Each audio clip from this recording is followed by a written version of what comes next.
Welcome back to Stuff That We Like / Enjoy, at least at this point in time. I am Caleb. And I'm Christina. And today we're talking about something super interesting.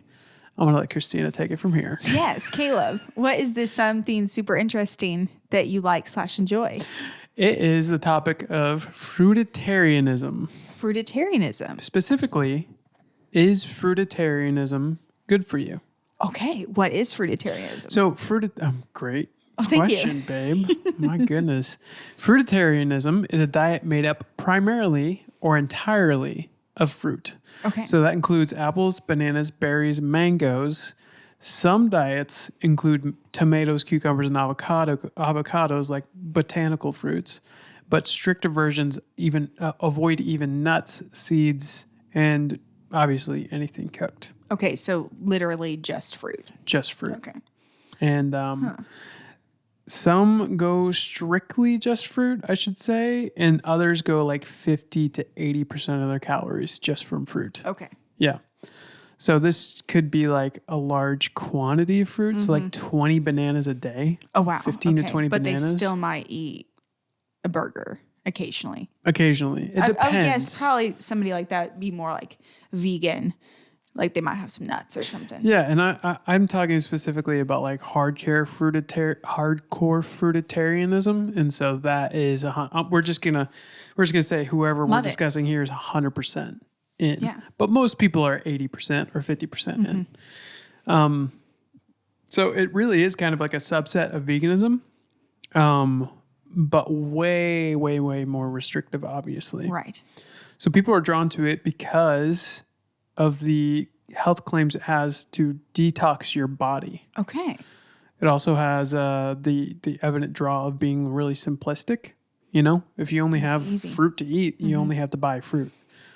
And also some people get really into fruititarianism because of spiritual beliefs or reasoning.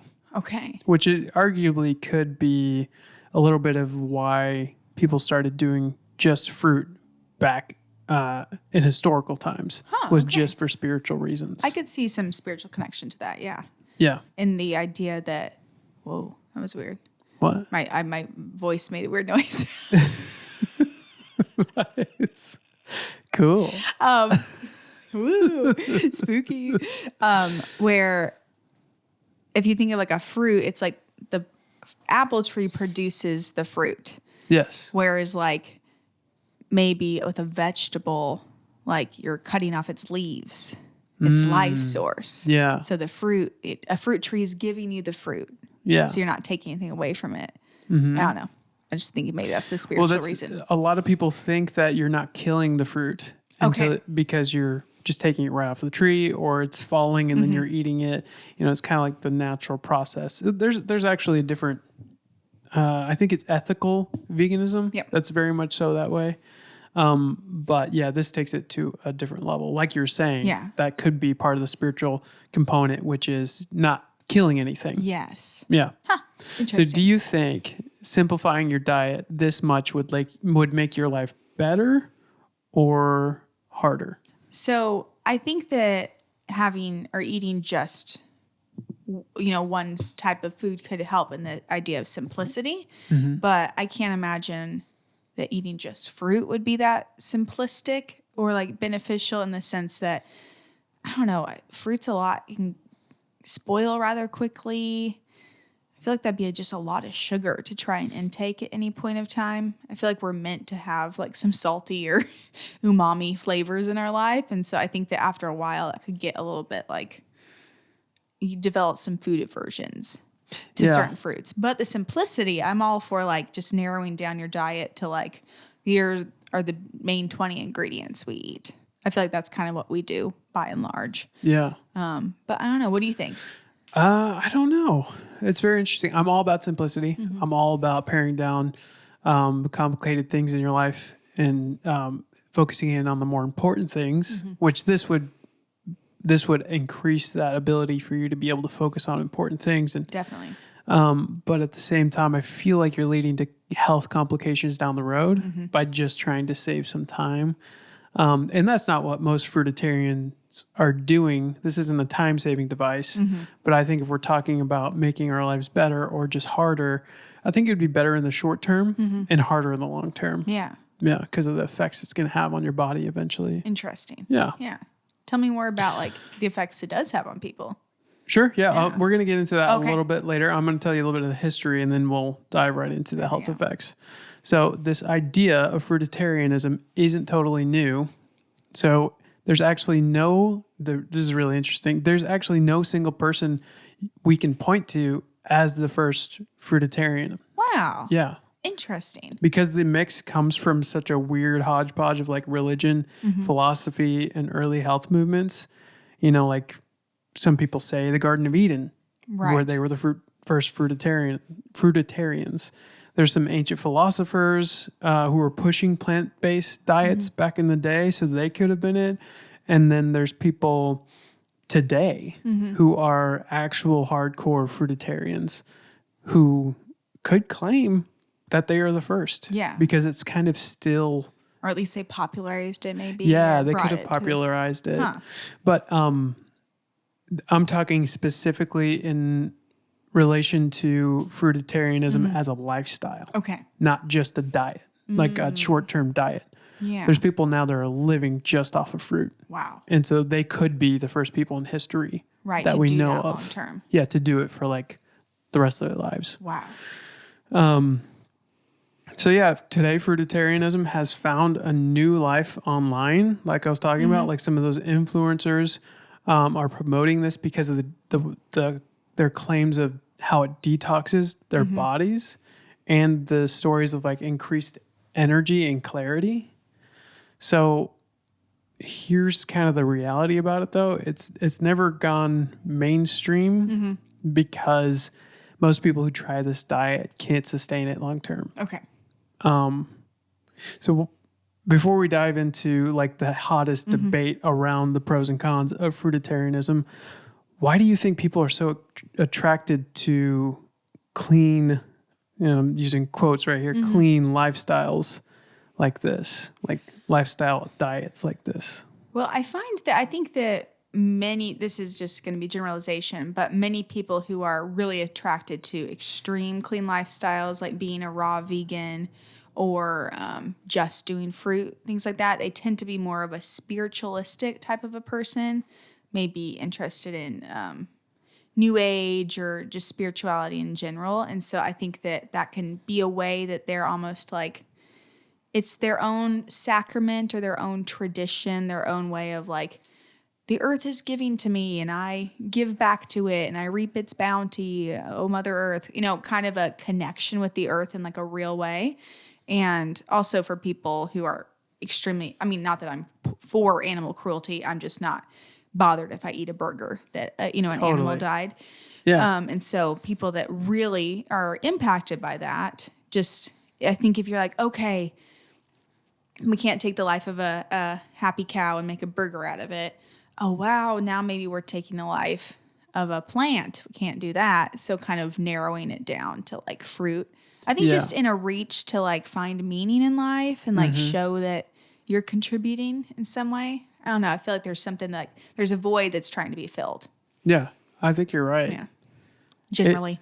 And I think it's a twisted, if you're talking about the people who do this for ethical reasons because the plant isn't dying before you eat it, I think we need to re-examine like the moral boundary we think we're crossing when it comes to eating animals and eating fruits and vegetables, because you can be an ethical vegan or an ethical vegetarian and that's totally fine. Yeah. Like that's okay. But when it comes to killing plants, like species that we know don't have a brain or can't feel, no nervous system, that is where I think we get into kind of a toxic empathy for inanimate objects, which is idolization. Yes. In a strange, weird way. Putting more value in a plant than other things. Yeah. And that's probably a small subset of fruititarianism, but I think it's one of those things that's just kind of like That's probably what I think of the most when I think of like the woo woo Yeah. behind the reasons we go vegan or people go vegan or fruititarian. But yeah, I think people are attracted to this because it's also kind of like a quick fix diet. It's like we're going to lose a lot of weight and we're going to have a really high energy the whole time. Yes. So a lot of time when you're eating less food to lose weight, you got less energy, you're more grumpy.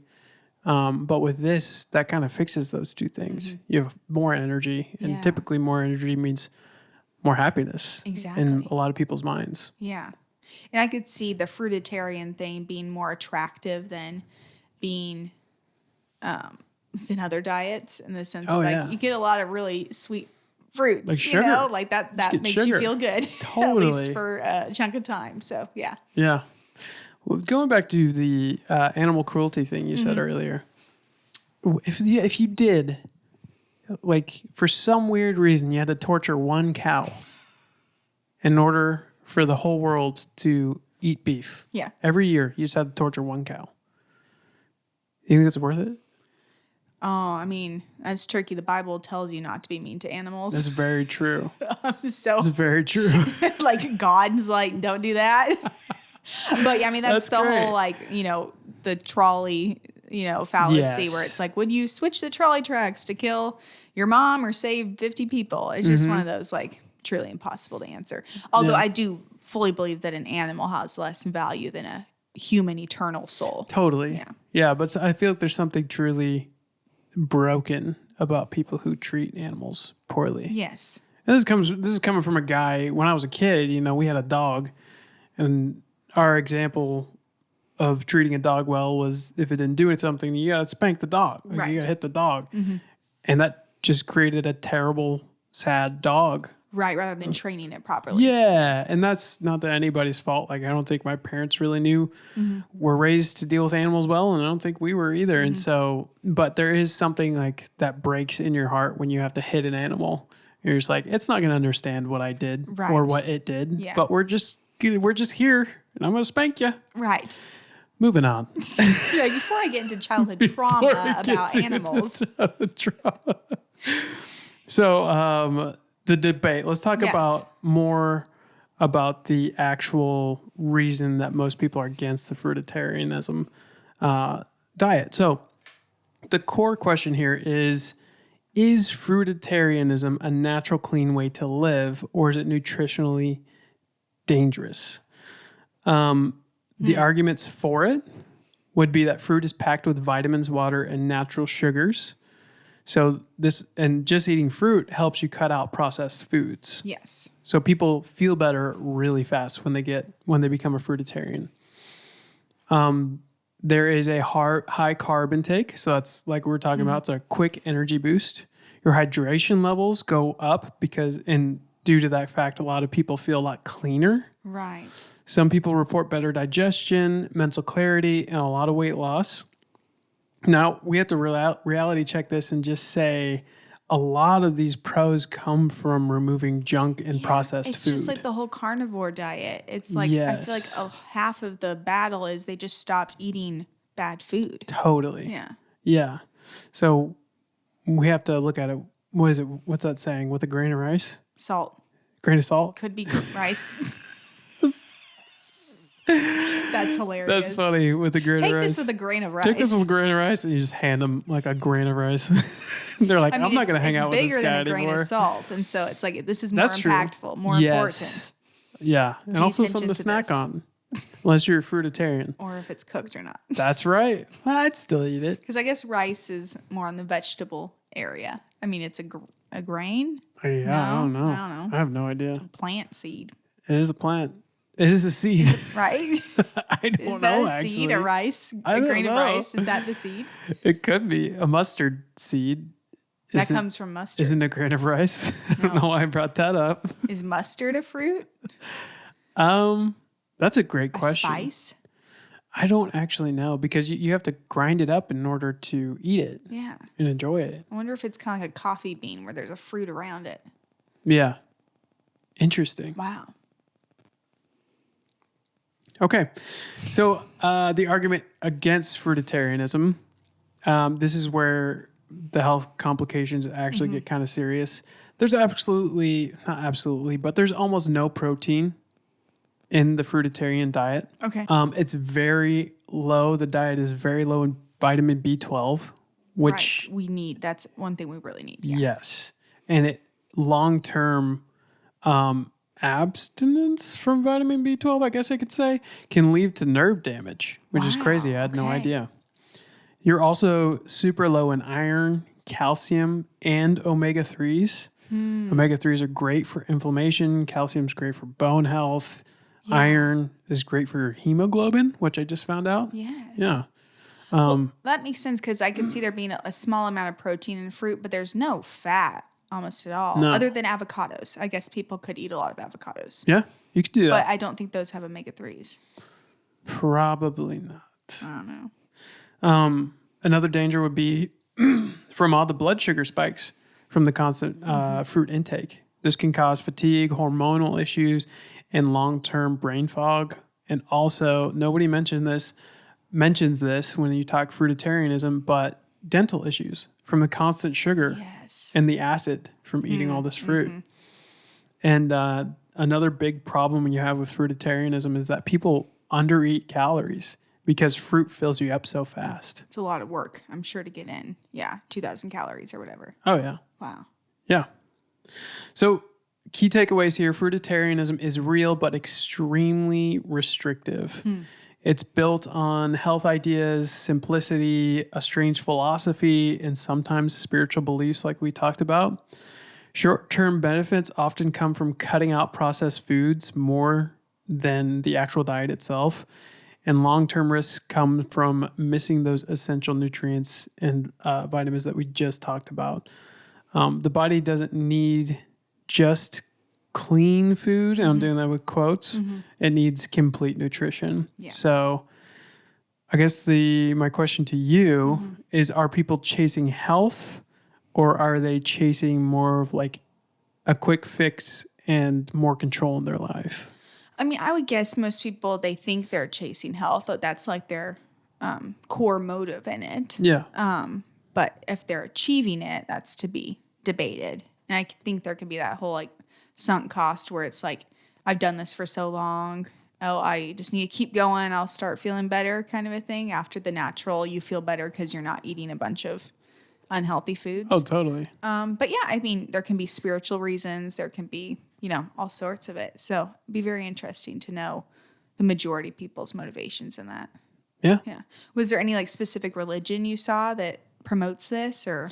No, it just says people have been doing it for spiritual reasons, and some philosophers did it for philosophical reasons. Everybody has their own kind of religious or philosophical background where they pull from kind of a desire for control or for purity, like we talked about. And so they didn't say there's any specific religion people were pulling from or spiritual practice, but probably some cult somewhere, but probably. Yeah. Interesting. I remember us seeing this guy on Instagram. This was probably a couple years ago. And he had a lot of health problems. He was probably 30 and ended up, I think, going vegan and then just fruits and vegetables and eventually just fruititarian. And he felt a lot better. I think he did cure a lot of his autoimmune conditions. That's cool. But he looked so skinny. Yes. And so pale. Yeah. I'm so pale. I'm so pale. But he lived in Hawaii, which made it very accessible for him to be getting fresh fruit year round.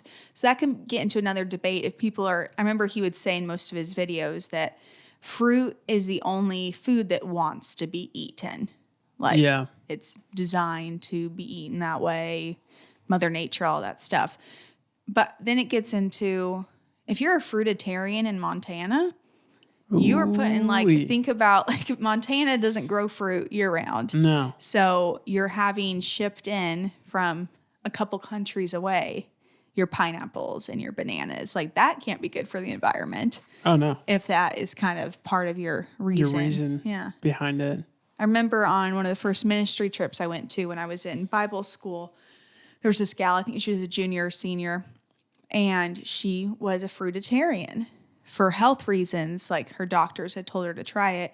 And so she packed up into the back of the minivan we were driving there like a dozen pineapples, bananas, tons and tons of fruit. And then we drove to Columbus, Ohio. It was like 12 hours. And by the end, just the car smelled like rotting fruit. It was just disgusting sitting in that back window. And that's just all she ate for an entire week.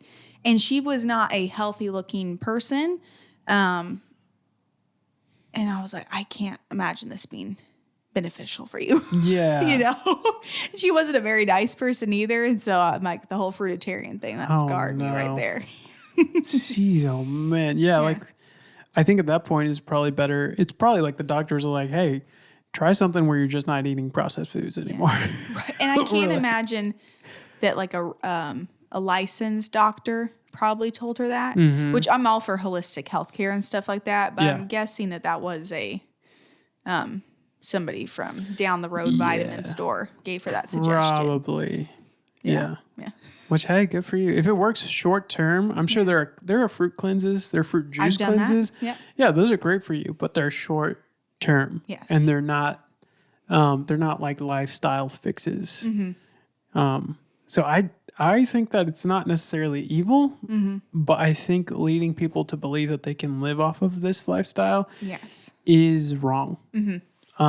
Just because you're not getting the nutrients you need. You have to have fat, even a little bit, and you have to have like B12 and stuff. Yeah. And there's an ultra marathoner who's a fruititarian. Okay. And very, very skinny guy, super skinny, and nothing wrong with being skinny. But if you're running that much and you're putting that much mileage in every single week, there is a danger that comes with just eating fruit and not having the right supplements or nutrients. So, I can't say. I got to take back what I said. Okay. I can't say that I would recommend this diet unless you know how to supplement all the vitamins that you would need. But again, that's not a lifestyle you want. You don't want to have to artificially supplement your nutrients. Then it shows it's actually not. It's not a holistic lifestyle. Yeah. Yeah. Yeah. I wonder if that'd be interesting to look into what he does for protein sources. If he just chooses like the most high protein fruits or if he just does like a protein powder. I gotta imagine he has to. Yeah. And iron and he's probably supplementing a lot. Oh, for sure. Yeah. Which, I mean, like you said, is great, but that just shows that your body's not designed to live on just fruit forever. Totally. And I think I don't want to point to this as the only example or only real big negative example of fruititarianism, but a lady just passed away from only eating fruit. She was a fruititarian and she just died because her body gave up. Interesting. She just wasn't eating enough calories and the diet was too restrictive and she died from this diet. Wow. And I'm not here to be a whistleblower and say this is terrible. I'm just here to say like, hey, make sure you're supplementing everything else you need if you're on a really restrictive diet. And I would recommend only being on this for a short period of time. Yeah, exactly. As like a reset or whatever. Yeah. It reminds me we listened to that podcast about a year ago of these two brothers that were like 15 and 17 or maybe a little older that ended up in this random town in Canada. Yeah. And some people took them in and they were super, super skinny, like 6 foot, weighed like 120 pounds, like crazy skinny. And all they would eat was fruit. And they found out later who they was the younger brother. He was like 15 and he had a lot of health issues. And so he started eating really clean and then got obsessed about it and got into spiritual things and was only eating fruit. And he was losing so much weight that Child Protective Services were going to take him away from his parents and like make him eat food. And so they ran away to Canada. Yeah. And then they ended up getting sent back and stuff. But he was in the hospital. He almost died because he was so obsessed with eating just fruit. Yeah. And they did have to eventually force feed him, put a tube in his stomach basically, and give him nutrients because his body couldn't sustain it on just fruit. Yeah.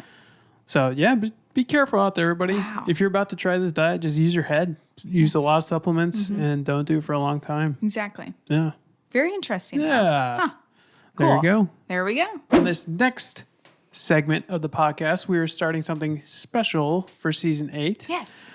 We're calling it Villains of History. Because not much rhymes with villain. Yes. In a positive way, so. Yes. We tried chilling with villains. But villains, we don't want to chill with We them. don't want to chill with them. No. So we're going to highlight a villain from history every single week for this season. And at the end, we're going to see if we can take away anything as to how we can prevent a villain like that being born in the future or help ourselves not become that villain as well. Perfect. So, Christina, take it away. All right. I'm going to start with a little story and see if you can figure out who this villain is.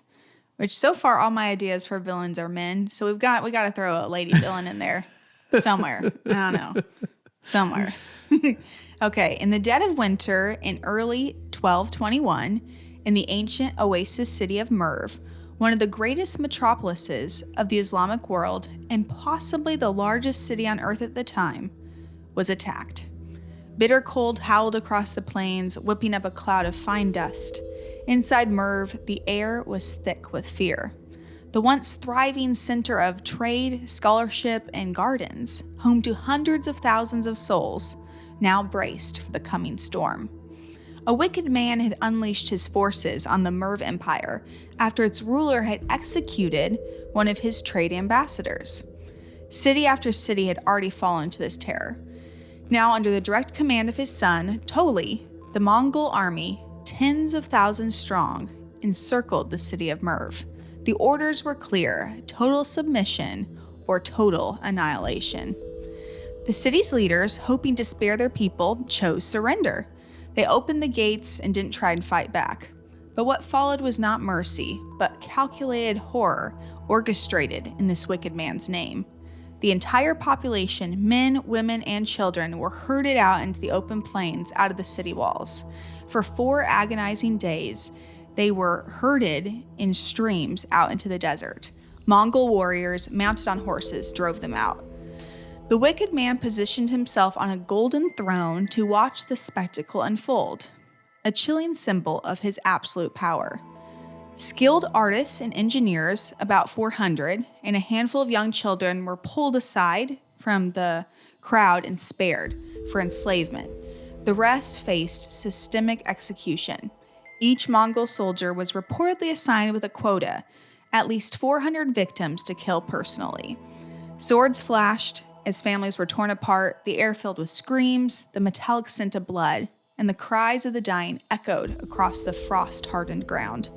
By nightfall on that day, the plain was said to be soaked in blood, with mountains of corpses rising in the hills.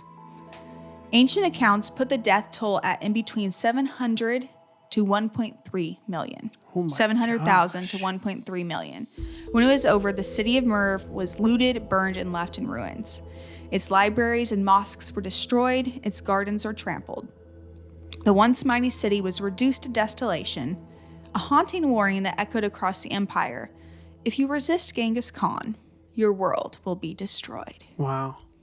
I guess it's Genghis Khan. Yes. I should have had you guess. I put it in the last line. Yes, it was Genghis Khan. Wow. I had no idea it was that many people. Yes, he was an absolutely merciless person.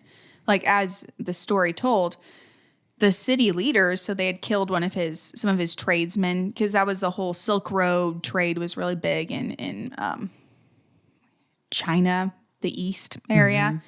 And they had taken out some of his people. And he's like, I don't care if you surrendered. I'm going to kill you all. Jeez, oh man. Children, mothers, didn't matter.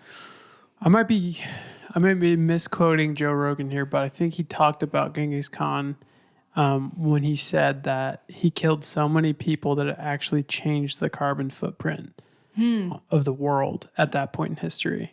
I could see that being true when I get to later on how many people he ended up having killed. Okay. So, wow. Very interesting. All right. So, I was really fascinated with bad people, wicked people growing up. And I remember writing a paper on Genghis Khan when I was younger, but I found out so much more about him due to the wonders of the internet. Yeah. Easier to access than when I was 10. Tell me some more.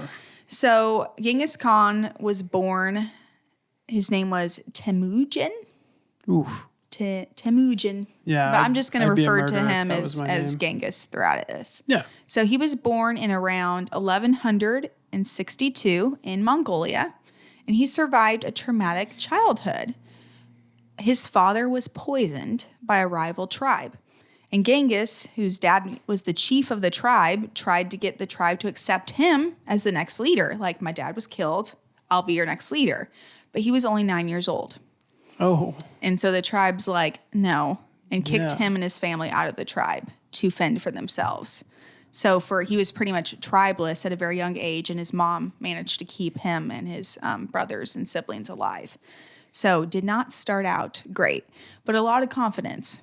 Yeah, lots of confidence. At 9, like, I'll be the chieftain. They're like, nope, you're 9. So at 17 years old, he married a woman called Bort. Bort. Nice. And she ended up becoming far more than just a wife. She ended up being his like trusted advisor, administrator of kind of the armies, and political partner. And while Genghis was away on war campaigns, she would manage parts of his territory in the household. So she was kind of like the first lady kind of a situation. That's cool. Which was very rare back then for any woman to have any sort of like power. But it was kind of like, you better listen to Bort or else. And she was actually kidnapped by a rival tribe and held captive for 8 months. But Genghis and his men raided the tribe, took out the tribe, and rescued his wife. Wow. So through sheer will and strength, Genghis kind of developed his own tribe and brought other people in under his rule, even though he started out at a young age tribeless. And he just would take out his rivals ruthlessly, like killing them and their families and their children and their horses and the whole tribe and anybody they knew. So it's like, you better not offend him. Wow. He even killed his half-brother because he was worried that he was going to get too much power. So he ended up unifying the Mongol tribes over a period of 20 or 30 years because it was a very kind of how you think of indigenous people in North America. They were all in separate tribes. So it's kind of imagine somebody unifying them all together. And that was Genghis Khan. And in 1206, so hard to say these dates. I'm just not used to it. That's all right. At the age of 44, he was proclaimed the title Genghis Khan, which means universal ruler. Wow. Yeah. Universal ruler. Yeah. Whoa. Over the whole. How old was he? He was 44. Dang. Yeah. So in a period of just his father, was offed, and just 35 years later, he was the ruler of all of Mongolia, brought all the tribes together, which was crazy. Over the years, he married 6 more women and had hundreds of concubines who came from tribes and cities that he conquered. So through that, they kind of suspect that the majority of like current Mongolian people today are like all descendants of Genghis Khan. That's so wild. In some way or fashion, Yeah. just because he had hundreds of children. He revolutionized warfare by creating a very disciplined, merit-based army where it was kind of like, if you're ruthless, then you rise to the top. So he just kind of collected a bunch of people who were just really vicious. And he really focused on archery from horseback. So that was one thing that his warriors, the military that he developed, were amazing at, was just riding in on these horses with bows and arrows and just taking whole tribes out. And psychological terror. Like, literally, people are like, oh my gosh, the army's coming. And people would just like freak out and kind of lose their minds and run away.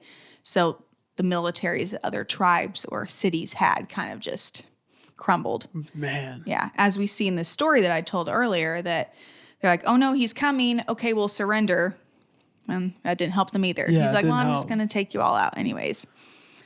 So his conquests over the 65 years he was alive ended up creating the largest connected empire in history, stretching from China to Central Asia and beyond. So like the Roman Empire was very large, but it was, a collection of different areas across the globe, where this was just like he took over a whole continent pretty much. Gosh. He promoted some of the things that he did that were positive. He promoted trade and trade routes and kind of in between countries, like, hey, I'll trade you these goods, you'll get them back. Kind of good relations that way. He was also very tolerant towards other religions. He was into this odd religion I never heard of before, Tangrist. They believed in Tangri, the eternal blue sky, and the spirit of nature. so it was kind of a peace-loving religion. So because of that, he was very open to, I'll take over this city, but you can still be a Christian, and you can still be a Buddhist, and you can still be a Muslim. And if you're a priest, I won't make you be a warrior because you're not supposed to.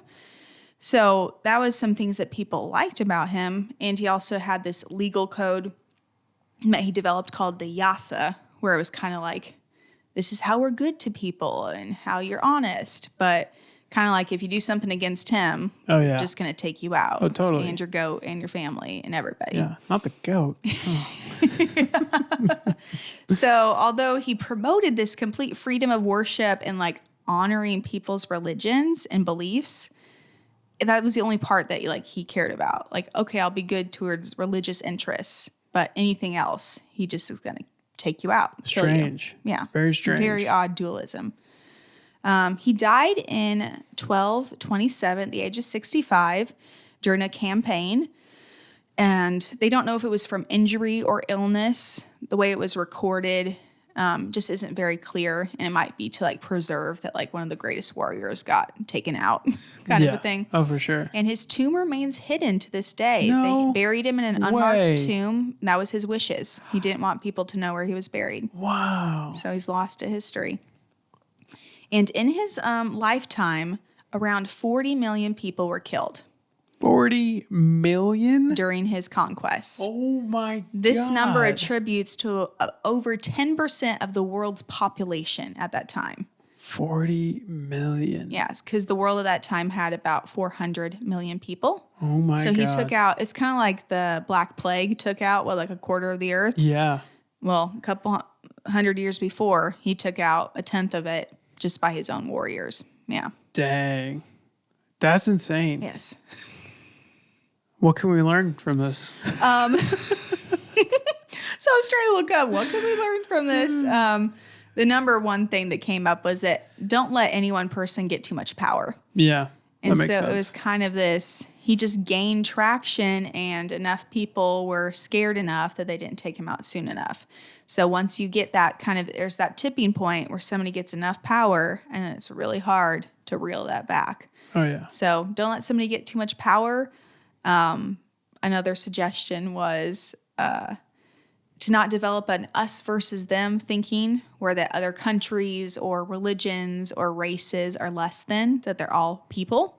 Because that's obviously something that he's like, that tribe over there, there's not a value in their human lives. So I'm just going to take out even young children.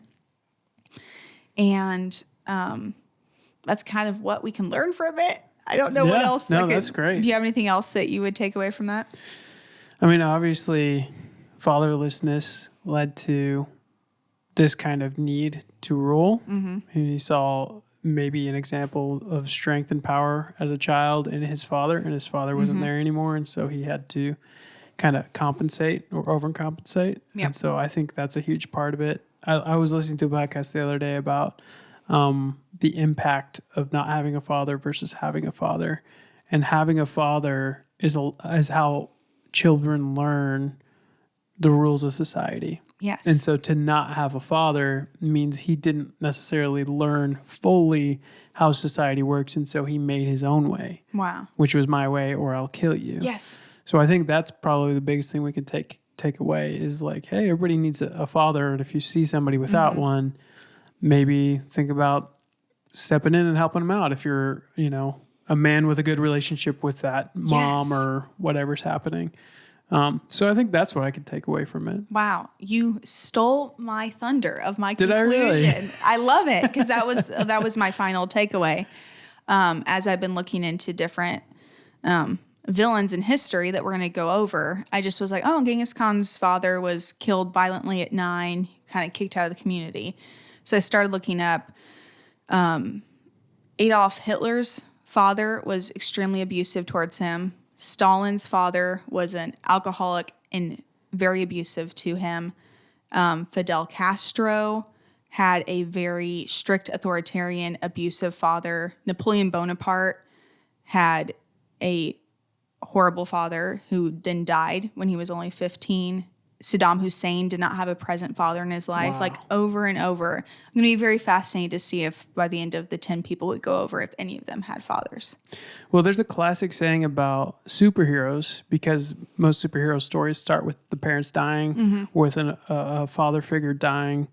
And it's either the hero learns to protect other people so that doesn't happen to them, or that person whose father died becomes a villain and they try to enact that same type of pain on society. Right. It's kind of one or the other. And we see this, it's such a pattern that people started using in literature, and it's really impactful all the way up to today when it's in movies. Every time you see a superhero story, it starts with loss, some sort of loss. Yes. They have to come from something, and they have to choose to be better than that loss. Whereas the villains in history, in real life, chose to inflict that same pain on society. Yes. Instead of overcoming it and preventing that pain from happening again. So it's to me, it's a really interesting simile to what's portrayed in art.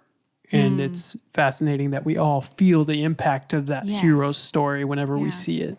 So, but I love that research. Yeah. I think it confirms a lot about the way we feel about art in movies.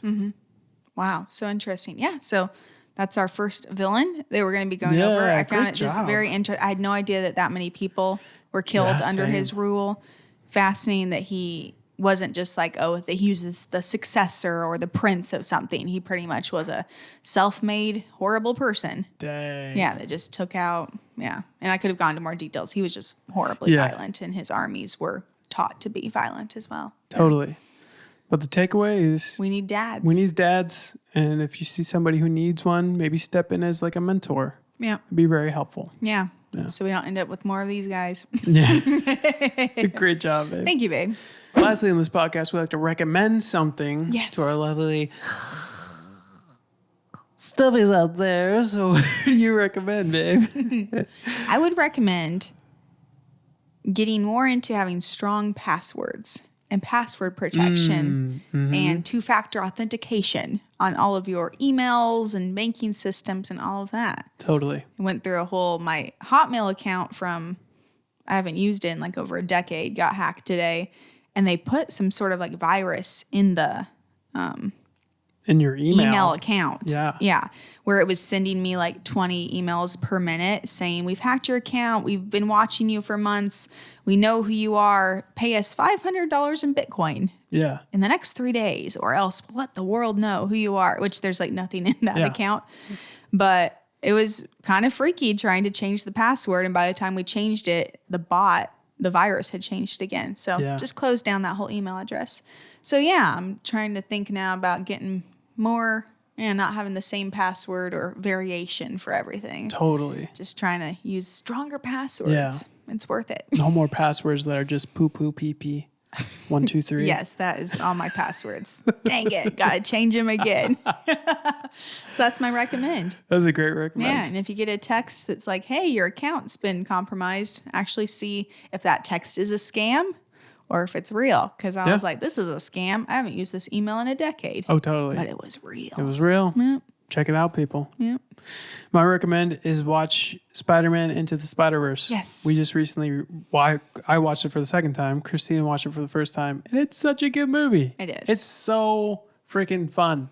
Like the whole thing, the story, like we're talking about the story. He loses a father figure, but it happens in such a unique way in this story. And I love the multiverse equation that they play with, because in a lot of movies multiverse is used as like a cop out, right? Like, oh, Tony Stark's not dead in this universe, so we can just bring him back. Iron Man, yeah, but in this one they make it super fun, and there's a lot of good vocal or voice actors in there too, so check it out, people. It's so fun, and it's great for all ages. My brother watched it with my mom and his daughter the other day. She's 5, she enjoyed it, he enjoyed it, my mom enjoyed it. So it's probably, I don't really like cartoons, but this one I was like, I like it. Yeah. Is cartoons outdated? Is that an outdated term? Oh, animated? Yeah. I feel like it's more animated than a cartoon. I consider 2D to be a cartoon. There's like a 3D character model, which is what they kind of are. Yeah. That makes me feel like it's an animated movie. Huh. But I would call Toy Story a cartoon. Yeah, I wouldn't. So I'm wrong. I think that's just what we called them growing up as cartoons. It could be. I wonder That could where be that what they comes are. from. That's another topic. Yeah. The origins of cartoons. Stay tuned. Cool. Well, thank you all for joining us. Yeah. Honestly, It's weird to have this camera I here. know we just started having a new camera angle, and so we're still trying to get used to it. But lastly on this podcast, we'd like to tell you to like and subscribe Yes, wherever you're please listening do. to this on YouTube, Spotify, or Apple. Your subscription, your comments mean a lot to us, and we love hearing from you guys. So please email us at stuffthatwelikepodcast@gmail.com if you have any questions, concerns, or corrections for us, because we will voice them on the podcast. So do that. Yeah. Perfect. Yeah. Well, this has been Stuff That We Like / Enjoy, at least this point in time, and we hope that you will join us next week. Bye. Bye.